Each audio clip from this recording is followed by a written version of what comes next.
Hello, ladies and gentlemen. My name is Gev. I hope you're all having a great day. It's Tuesday, May 5th, so let's talk capital. All right, guys. So, as promised to you guys, I will be showing you a secret chart today. Secret, not in the sense of we got something to hide, secret, as in the sense of I've been looking at a chart that most people have not really been paying attention to or giving much credit to.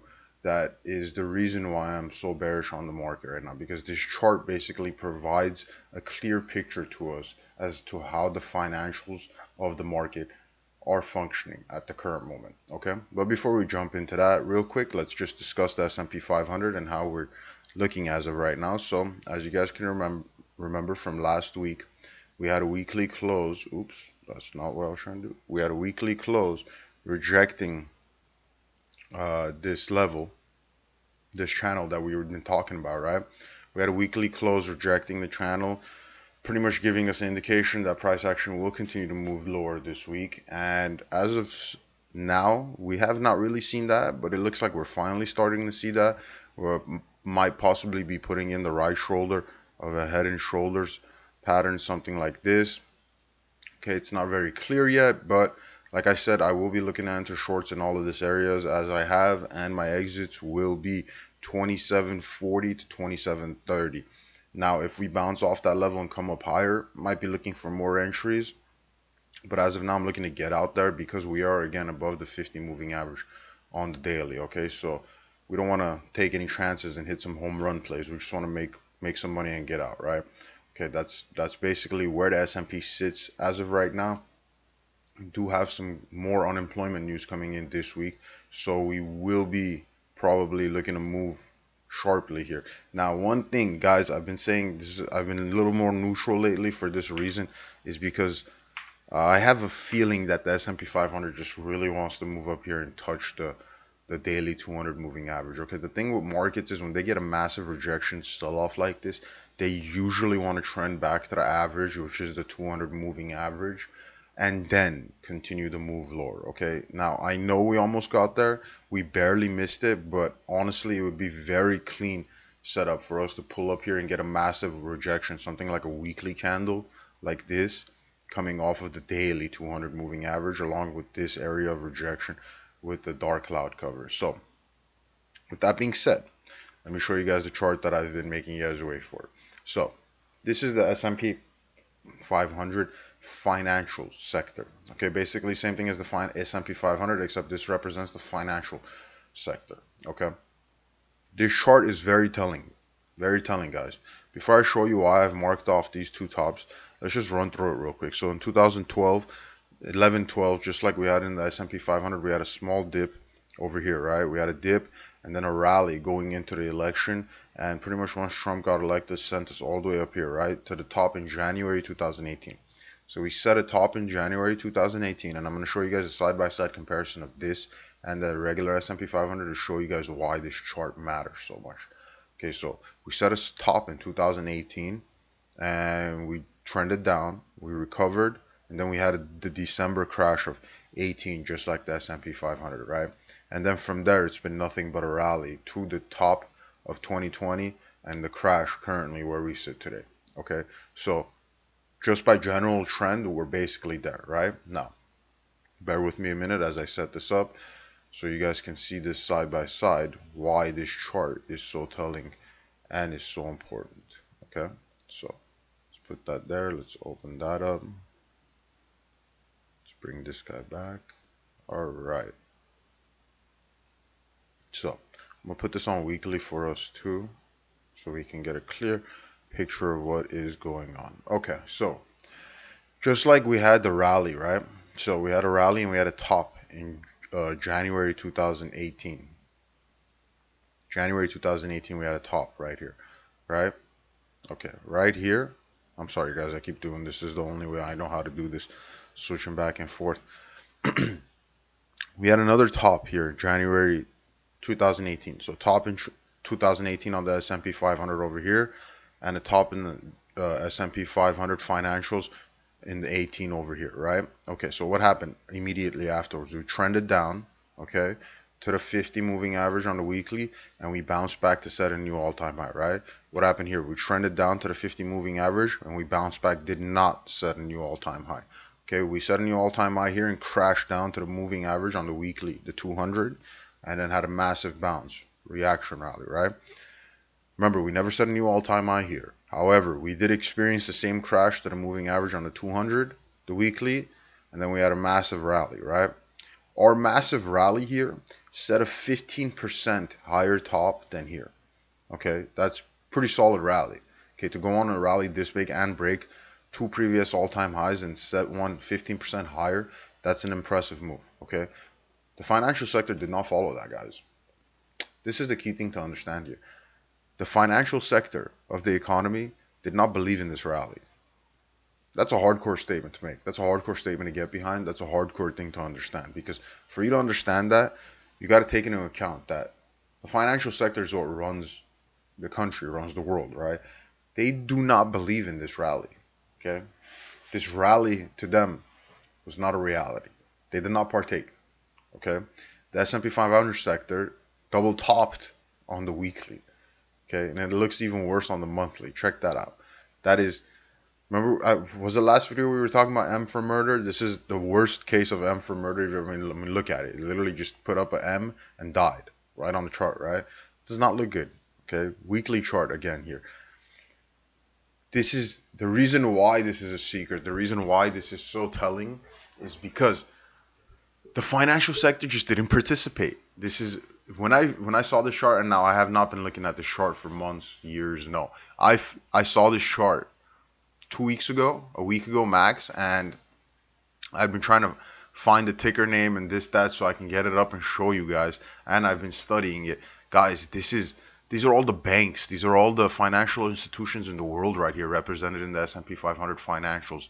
They did not believe in that rally. That is telling. Not only that, look how hard they trended below the 200 weekly moving average here, whereas the S&P 500 is now above. This looks like the Russell 2000 here, guys. We trended way harder below, and we're having trouble getting above this low we set in 2018 here. You guys see this? This is a massive indicator of where the financial system lies, how their health is.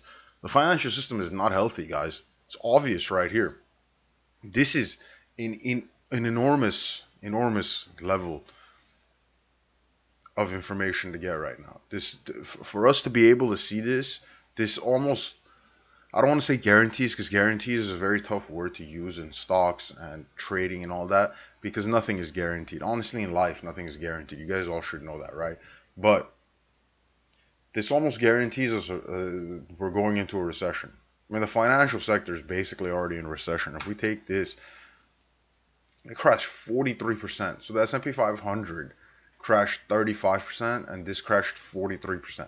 So not only is it not setting a new high, okay, it's trending lower than the S&P 500, and it's trending down harder than the S&P 500. That is not a good sign for the financials of our economy. Okay, that is not good. This is what I wanted to talk about.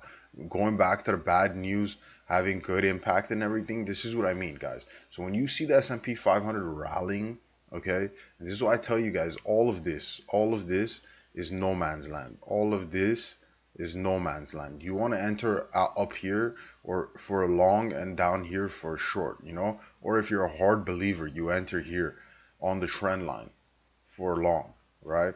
This is why, because the financials just don't agree with the greed of the stock market, okay? And that's where we sit today. Okay, so we'll continue to look at that S&P 500 financial sector chart here and there on our videos, and we'll talk about it moving forward for the rest of this year, just to see how it develops. I'm very curious to see how they react to each other, because as I'm telling you guys straight up, this is the first time I've come across the chart too. Okay, so we're gonna watch this develop live. Okay, and we're gonna see how that impacts this market moving forward. Okay, now let's move on to Tesla. So Tesla, if you guys can remember from the last video, we spoke about how this gap right here, all this area of gapping is pretty much an area of support for any move down, right? And that's exactly what we got. So we had a rejection here, okay, and we had a down move to our level of support at the top of the gap. And the support held and upwards we go, guys. So now it's about, do we get above the trend line or do we reject this again? If this trend line gets rejected again, this area of support should not hold again. Okay, so we should break below that and come nicely lower to about 530, 540 area. Okay, so let's see how it develops for the rest of the week. We are getting very close again to the trend line, so we're gonna have a make or break situation coming up here very shortly on Tesla. All right, so gold. Gold has kind of just been trending sideways, guys. I mean, this massive move higher, we're looking like a bull flag is getting put in place here, with the flag being like this and the pole right here. I know it's kind of hard to see. Well, no, you guys can see it. Gray lines, that's the pole of the flag, and there's the flag. We're kind of just trending sideways here. We want to see where we break. Gold is a no play for me, guys. There's just too much sideways action. You don't really want to be trading these markets when they're going sideways.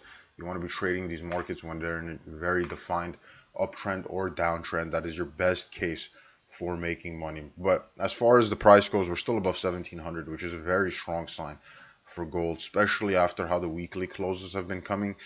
To still be holding 1700 again comes back to the fact that there's something deeply wrong in our financial sector.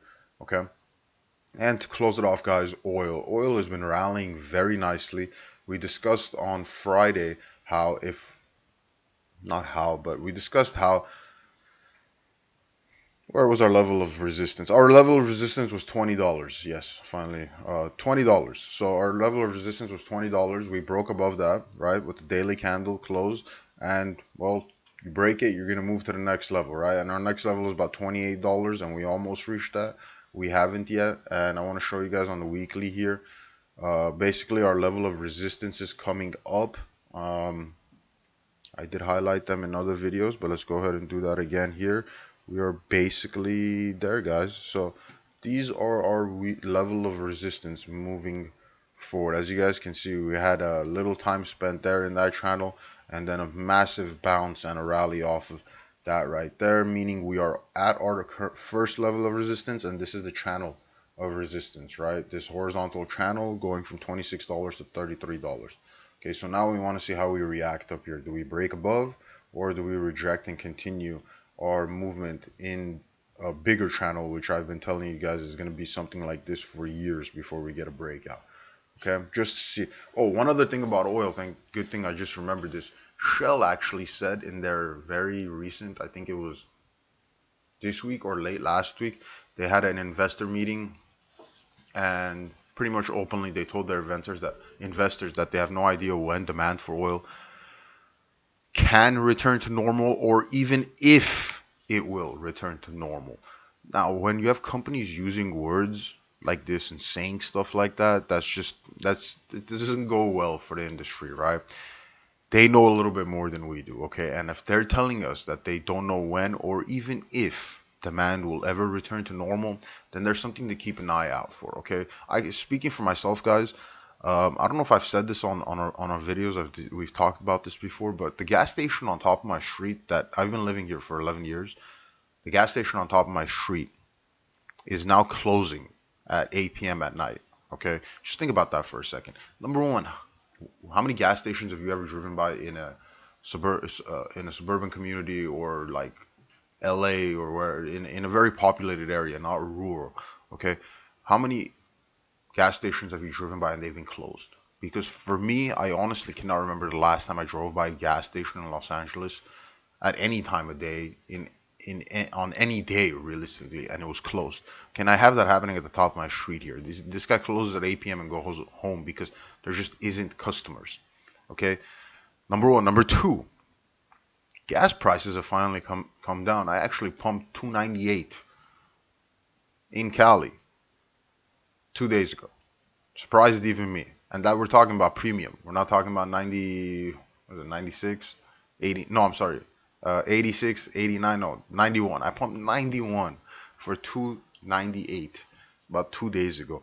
Honestly, it surprised me in a very good way. As you can tell, I'm very happy about saving money at the pump, right? But we're seeing the translation to the pump finally. Okay, so we're finally getting there. Okay, all right, guys. I've taken up enough of your time for one day. As always, thank you for watching. I really appreciate it. Please leave a comment. Please subscribe if you haven't. Turn on the notification bell and leave a like. Let me know how I'm doing. Hope I've hope the chart really helps you guys. Hope it wasn't what's the word I'm looking for here?